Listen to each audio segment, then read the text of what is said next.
My name is Jim, and I'm inviting you to follow me on a 370-mile solo kayaking adventure down the Mississippi River. This series will show you how I selected and rigged my kayak for long-distance expeditions. I'll show you simple and almost guaranteed methods for catching all the fish you can handle, and I'll share what I learned about camping along the banks of the mightiest river in North America.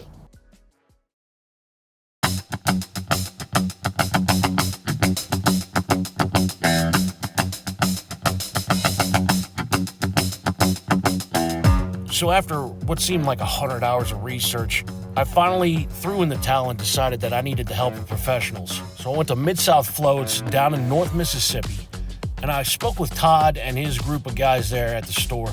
Now, besides helping me realize that I had no idea what I was getting into, they helped me settle on a design that was both going to be stable and efficient so that I wouldn't waste my time and so I wouldn't have any, unnecessary accidents.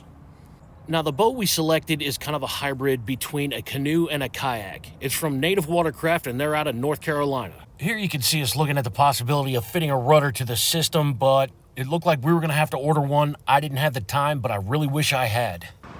Hey, Todd, say hello to all the people that are going to be shopping at your store in the future. Thank you! I really can't say enough about this business and the fellas that run it. They even installed the bed extender for me, put it together and everything so we could just put this big sucker right in the back of the pickup truck. Is this thing gonna take him down the river? It will. So I really hope Todd's correct about that. So let me introduce to you the Native Ultimate FX15 Tandem Kayak.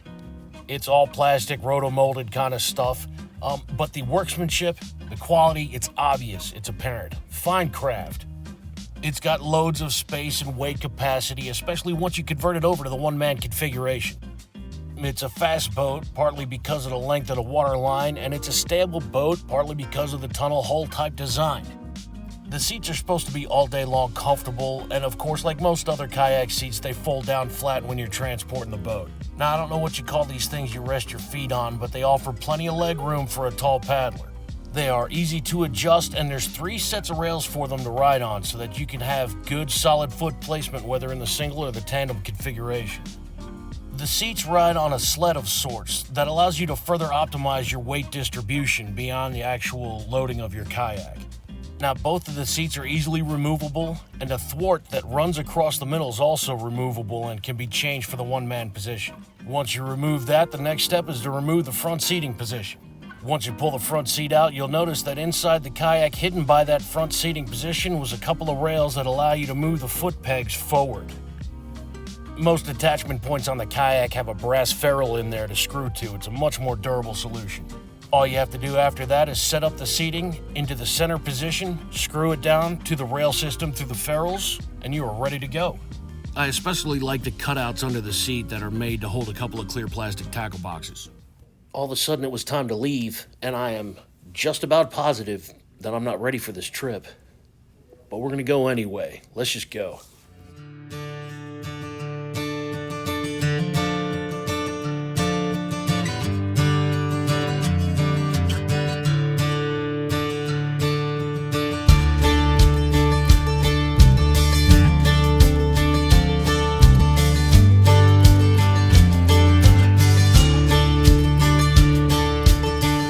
Absolutely nothing to prepare myself for this trip. The day to leave came up so quickly. I'm out of shape, I'm overweight, I'm not ready for this adventure at all.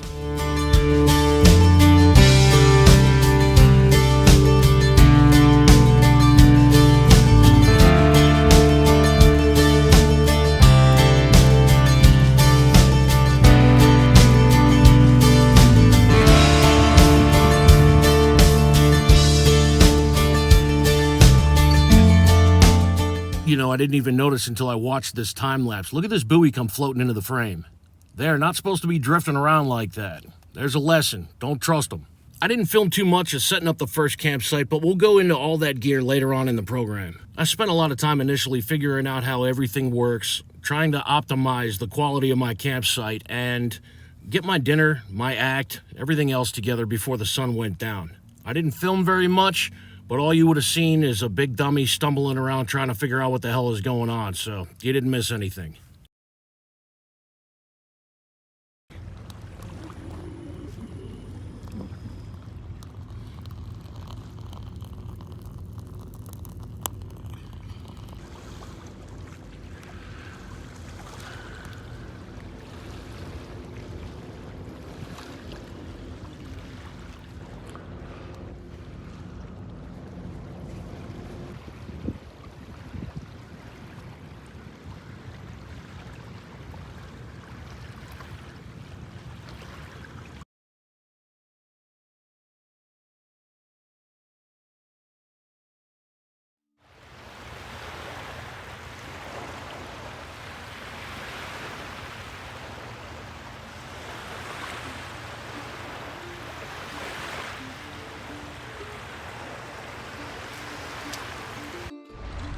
There he is.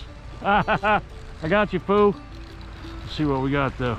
Oh, got some meat on. Uh-oh. Oh. All right, now, oh, big fish, big fish. Little splashing out there. Come in here, boy.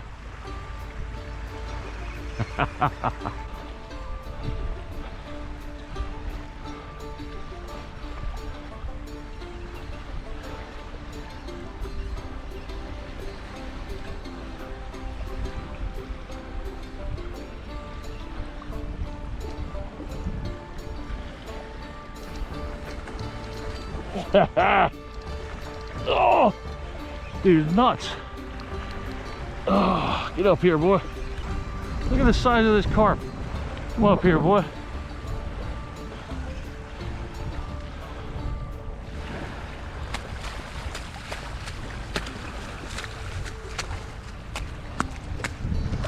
All right, settle down. Good Lord, now you're a mess. Phew, all right, I see you. Ate my worm. Let's put this big sucker back, huh? I mean, I could cut them up for bait, but what would be the point? Don't worry, they do pretty good out of the water. Oh, I see you. I see you, big boy.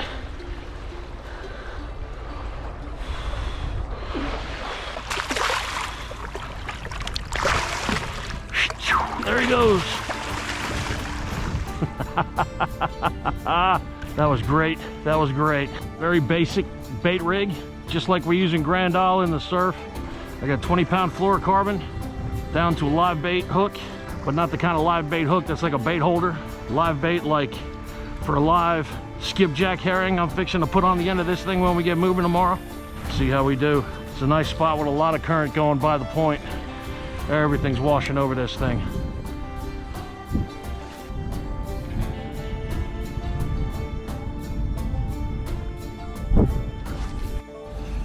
What we got here? Oh, another contender. Oh, does not feel like a carp. Oh, there he is up top. Well, well, well. Looks like a little fur caddis to me. This, ladies and gentlemen, is a blue cat. This here is a wonderful example of Ictalurus furcatus, the blue catfish. It's a good size to eat. You don't want him too big. He's a healthy specimen. Look at that. His skin is like mother of pearl in the sunlight. Fins are all in good shape. He's not beat up. A little bit of blood from the hook. It's a swimming tongue. He's got thousands and thousands of taste buds all over the outside of his body, and especially concentrated on these whiskers right here and these barbels right here. If you want to eat them, you don't want them to be too big or too old. That's gonna make a pretty good meal tonight. This guy got a little meat on him. Oh, meaty fish. Come back here, you. Maybe another blue cat. Looks like a pink fin. Oh, ho, ho. Look at this. Mr. Aplodonatus has shown up on the scene. That's what I was hoping to catch. This is Aplodonatus grunions, otherwise known as the freshwater drum, known as sheephead parts north from here, known as gaspergoo down in Louisiana, or goo, or croaker, whatever. It's a part of the drum family. It croaks just like a red drum does, or a croaker. Speckled trout, they're all the same family. It's just a gray slab of meat, but we'll see how he tastes. I'm betting on delicious. Recently, I've been saying to myself, if you're not catching dinner, you're just poking holes in fish. I mean, sounds reasonable, right?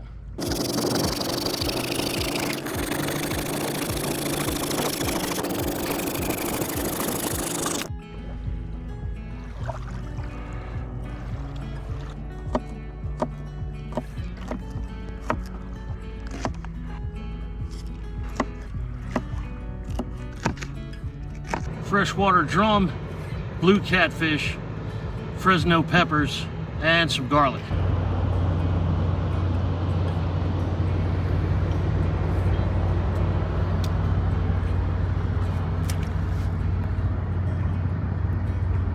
There's my campsite up here. There you go. just for you.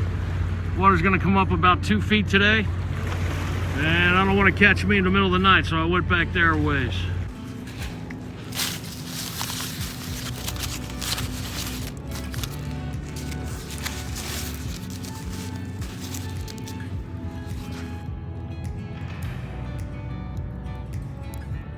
Slow cooking, slow cooking.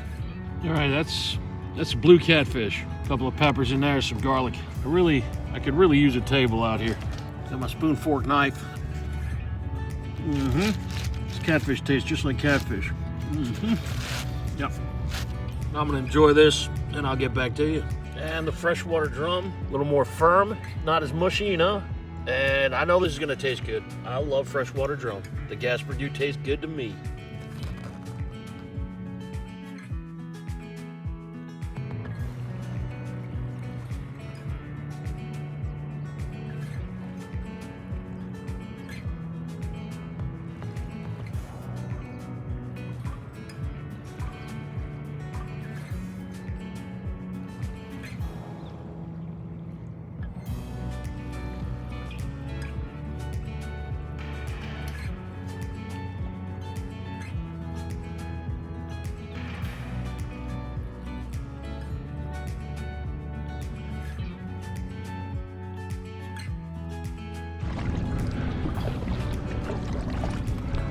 All right, here we go.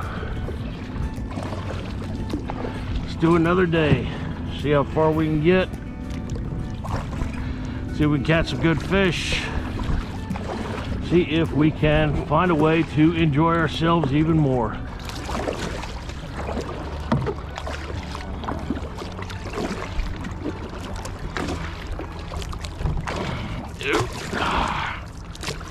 Whirlpool trying to grab me. Spontaneously decided to pull over to this wing dike here, and as you can see, there's sort of a big inlet here. I don't think it goes anywhere, it just stops, but it's very, very fishy looking in here. A lot of bait jumping, so I'm gonna see if I can do something with this sabiki rig first, possibly score some bait. Otherwise I'll fish with earthworms right here with some night crawlers.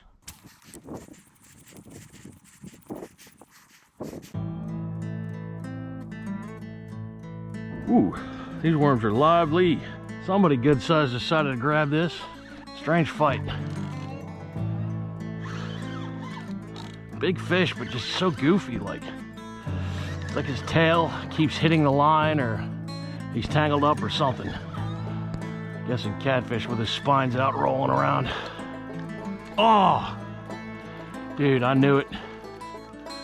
Spines out, huh? Yeah. That fluorocarbon leader is chewed up at the end. That was a big fish. Wow. And let's try it again. A little shorter leader this time.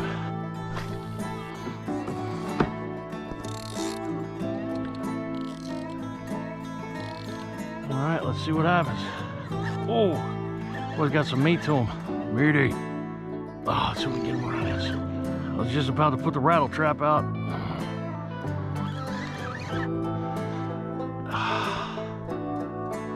Pretty good fight here. It's a good sized fish, whatever it is. A catfish, but question is what kind. Blue cat, flathead, what do we got? All right, let's see. What is you? What area?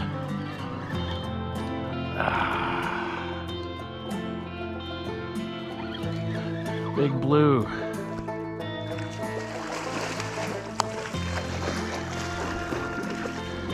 Big beefy boy. Fur caddis. Blue catfish. Y'all know him. A little bit big for us to eat. Damn near 20-pound fish right here. Oh. Oh.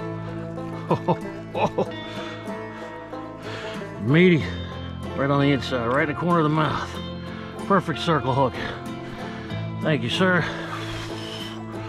Whoa. Ah, that's a big boy. Old fur caddis.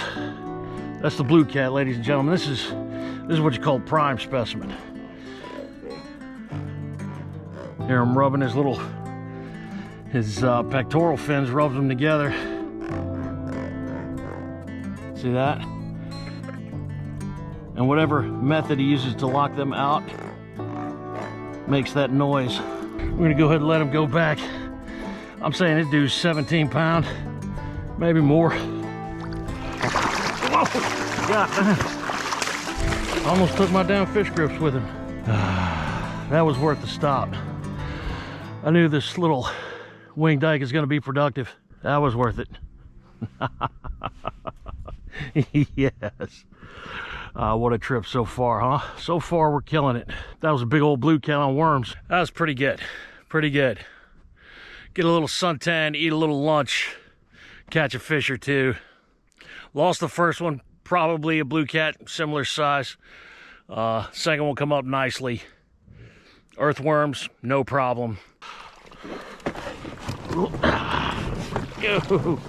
Not graceful at all. Not at all. But we're in here. Let's get down the river.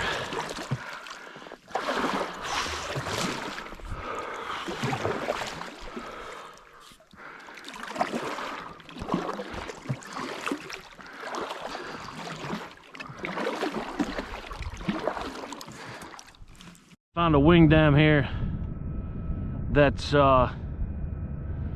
it's got some sand behind it, so I can set up on the sand and cast around this thing. That should be productive. Looks like a good spot to camp too. I'm gonna sneak up around behind it here, see if I can get in this backwater without getting all spun out. Go through this whirlpool. See that right here? Phew! Short, powerful strokes.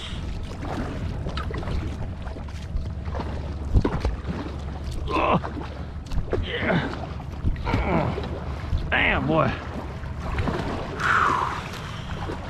Current gets a little bit weird. A little bit weird around the wing dams. Wing dikes, wing dams, whatever. Good Lord.